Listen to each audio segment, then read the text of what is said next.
Folks, it is Steve the Drummer at YouTube.com, where we're bringing yesterday's music into tomorrow. And today I want to present part two of my series. In part one, I posted a video a few weeks ago where I illustrated the 5 things that I love about my Roland TD50KV2 drum set. Today I'm going to follow up with part 2, 5 things that I hate about my Roland TD50KV2 drum set. I did a similar thing with my F-note drums about 6 months ago or 9 months ago, and turnabout's fair play, so I'm going to do that with my brand new Roland drums as well. 5 things I love followed by 5 things I hate. Here we go, part 2, 5 things I hate about my Roland TD50KV2 drum set. Here we go. Okay, so the first item on the list, I think this is the most obvious item, and this is the item that is probably going to get the most attention. I think some people would say that they hate the samples in the TD50, TD50X module or Roland modules in general. And I'm not willing to go so far as to say that I hate the samples. What I do think, I think that actually the samples are okay. What I do think is Roland charges a premium product, a premium price for their product. They market themselves as a premium product, and in all honesty, they are a premium product. And they charge a premium price. But when you get a Roland drum set out of the box, in this particular case, the TD50KV2 drum set with the TD50X module, and you set it up and you start to play it, initially, the kits that Roland has preloaded in the module do not sound nearly as good as they possibly could. Now, why am I going so far as to say I don't think it's necessarily the samples? When I had my TD50 module, I got the V Expressions Generations pack and installed it in my TD50 module, and it made a night and day difference between the sound of the module prior to installing that software and afterwards. And that was using the exact same samples. There was nothing different about the samples. What that was changing was the way those samples, the way those samples were being processed through the module. And so I've had a similar experience. Now I will say the TD50X module out of the box sounds better than the TD50 module did. The preloaded kits on the TD50X, though they were far from perfect, were a big improvement over the kits that the TD50 initially came with. However, I also did a very similar thing with my TD50X, and that I got the V Expressions Armory pack and loaded that on my TD50X module, and once again there's just a night and day difference between the kits in TD50, the kits in the Armory pack versus the kits that the TD50X comes preloaded with. And once again, we're using the exact same sounds and we're using the exact same tools within the module.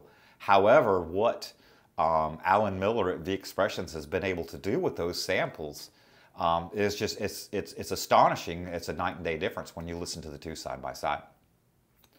So I'm not willing to go so far as to say that the Roland TD50 samples suck. I disagree with that statement.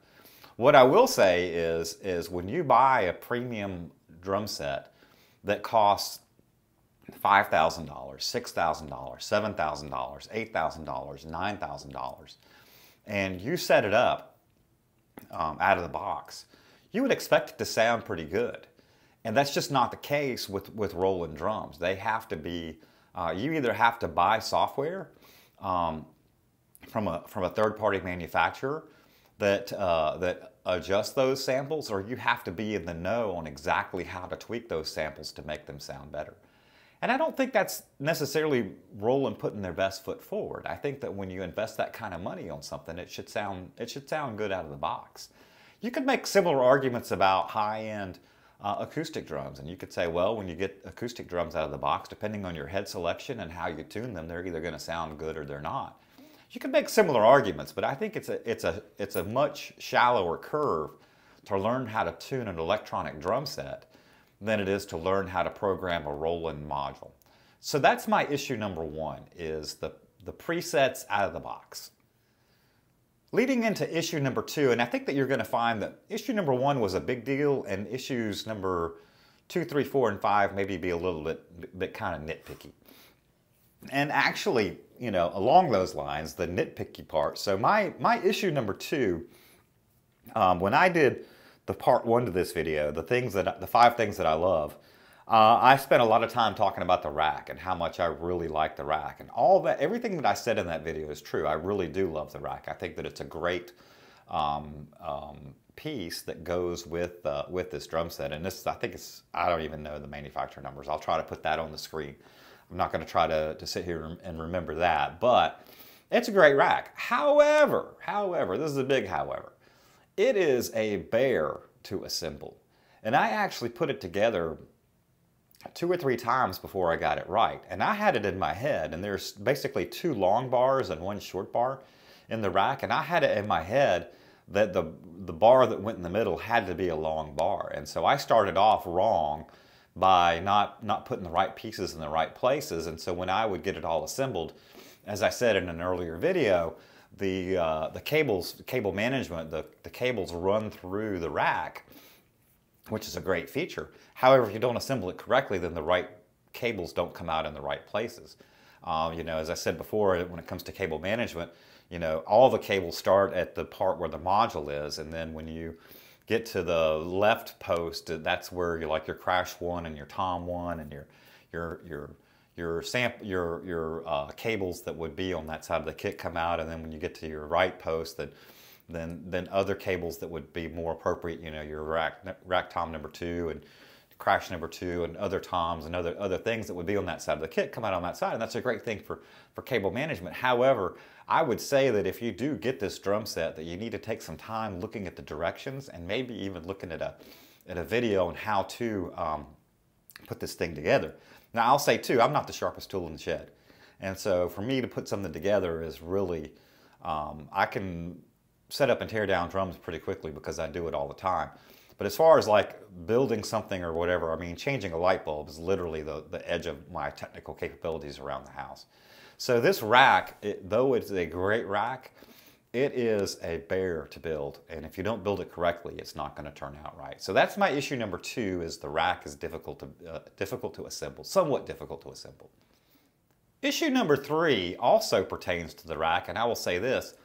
If you look back at some of my older videos when I was talking about like ATV drums and F-note drums and stuff like that, one of the things that I was really happy with about those drum sets was that they did not come with racks. They mounted to traditional stands, and I like traditional stands if you're going to take a drum set and set it up and play it somewhere and then tear it down and move it somewhere else and set it up again and play it. If the drum set is going to be consistently moving around, I prefer stands because I believe that stands are easier to set up and tear down, and I believe that they are easier, at least in my particular situation, to transport. And so I don't drive a large vehicle. I can't just take like a rack and fold it up and like put it in a van or something like that. You know, I'm literally trying to get this thing down to pieces to put into a car. And so for me, stands are better than racks. So I will say that though I love this rack, and this rack is great for the use that I have it for, I've got my drum set up at home, and I have no intentions of ever tearing it down. I set it up in my drum room, and when I come home, it's set up, and I can just walk into that room and press a couple of buttons and start playing music. And that's the beauty of that setup. And that rack is very robust, and everything stays in place, and it's an awesome rack. But it is not a great rack if it's something that you're looking to set up and tear down and set up and tear down and constantly have on the move. So, you know, 5 things that I hate, 2 of them pertaining to the rack. Building the rack was very cumbersome and a very arduous task for me. And then moving the rack is also very cumbersome and arduous, and not something that I would want to do. I would not want to take this drum set and set it up and tear it down and take it to gigs and things like that. I would probably, if I were going to do that with this drum set, research getting some stands and putting this drum set on stands for something like that. The 4th thing that I hate about my Roland TD50KV2 drum set is, in all honesty, I do occasionally get some mistriggers. And I've played, like I've said before, I've played the TD11, I've played the TD30, I've played the TD50, now I've played the TD50X, I've played ATV drums, I've played albeit though I did play them with a Roland module. I've played F-note drums, and in all honesty, I've gotten mistrigger issues from every electronic drum set that I've ever played. So this is not necessarily a unique thing. And typically, the issue that I have with getting mistriggers is when it comes to rims.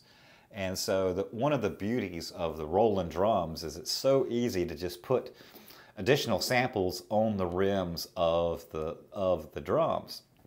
And so, you know, for instance, a cowbell, a tambourine, a hand clap, different samples that go along, you know, different percussion type samples that go along with the song you're playing.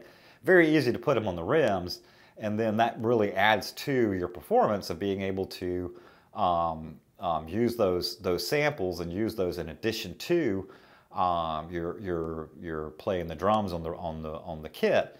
I get into mistrigger issues, and in particular, I did a Berlin cover. I'm trying to think of the name of the song was the Metro, and it's got a lot of I think they probably used a drum machine when they originally recorded the song, and I kind of got into this drum machine sounding music for a while there, and so I did a lot of covers that were probably when they were originally recorded done with drum machines, but I did them with the electronic drums because I felt like I could get similar sounds out of electronic drums, and that was just the music that I wanted to play.